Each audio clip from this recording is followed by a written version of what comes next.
Even in a normal heart, the inherent automaticity of cardiac cells occasionally results in tissue outside the SA node discharging and depolarizing the organ. This is the mechanism generating ectopic beats, a phenomenon experienced by almost every person at some point. In the vast majority of cases, this is of no clinical significance whatsoever. However, as you will see, in some individuals, ectopics play a key role in triggering life-threatening arrhythmias. Also, principles learned from the analysis of ectopics can be applied to help with arrhythmia diagnosis. This is a normal heart, and it is in sinus rhythm. At this point, a region of the atrium has developed enhanced automaticity and has discharged a depolarizing current. Initially, it triggers atrial depolarization. The wave is transmitted by the AV node into the ventricular conducting system, triggering ventricular depolarization. This is a premature atrial ectopic, or as it is frequently referred to, a premature atrial contraction. On the ECG, the premature atrial contraction occurs earlier than the next predicted sinus beat. Also, and very importantly, you will appreciate that as the ectopic discharge originates in the atrium, it must be transmitted into the ventricles by the AV node, and consequently into the ventricular conducting system. Therefore, as the wave is transmitted at normal speed around the chambers by the conducting system, the QRS complex associated with an atrial ectopic is of normal duration, that is, less than 3 small squares in width. In fact, the depolarization wave from a focus situated anywhere above the physiological bifurcation of the bundle of His will enter both branches of the intraventricular conducting system.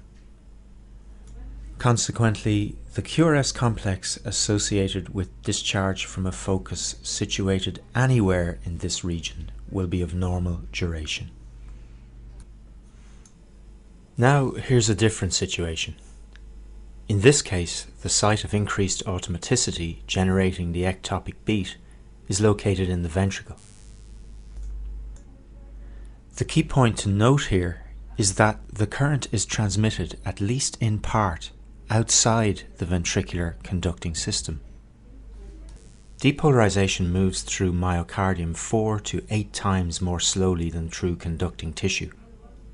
So the characteristic of a ventricular ectopic is that the QRS complex is prolonged in duration, resulting in a broad QRS complex greater than 3 small squares on the ECG readout.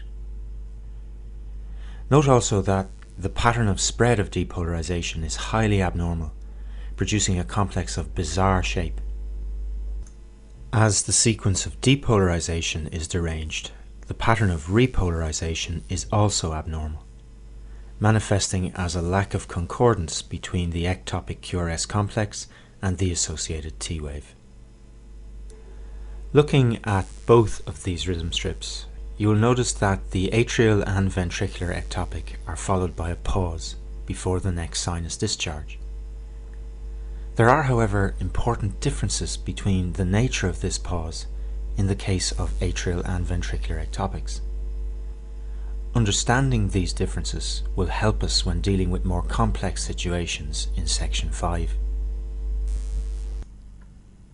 In the case of ventricular ectopics, while retrograde transmission of depolarization into the atria via the AV node can occur on occasion, it is an unusual event. A ventricular ectopic, therefore, is not usually associated with retrograde depolarization of the structures of the atria, including the SA node. The SA node continues to discharge at its own inherent rate, oblivious to events below the AV node. As the sinus node continues to discharge at its own regular rate, the next P wave following the ectopic will occur at a predictable time point. In addition, the heart rate following the ventricular ectopic is the same as that preceding it.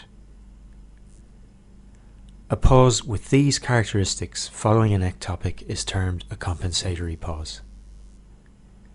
A compensatory pause indicates that the ectopic has had no effect on the SA node. In the example shown here, the morphology of the premature ectopic is consistent with an origin in the ventricles. We would predict that it will have had no effect on the sinus node. Before the ectopic, there were approximately 4 large squares between P waves. We would therefore expect the next sinus discharge to occur at this point. Indeed it did. However, note that it was not transmitted into the ventricles, as it arrived at the junctional region at a time when the conducting system was still refractory to transmission. Also, in this particular example, as the sinus discharge occurred during ventricular repolarization, it is buried within the T wave associated with the ectopic and is not visible on the ECG readout. We would still predict that the next sinus discharge would occur at this point, a further 4 squares on. This is indeed the case. So the P wave following the ectopic occurs at a predictable point on the readout, which is a simple multiple of the preceding P wave interval. Also note that with 4 squares between all subsequent OR waves, the heart rate is the same as that preceding the ectopic. As expected, this is a compensatory pause and supports the conclusion that this ectopic originated in the ventricles.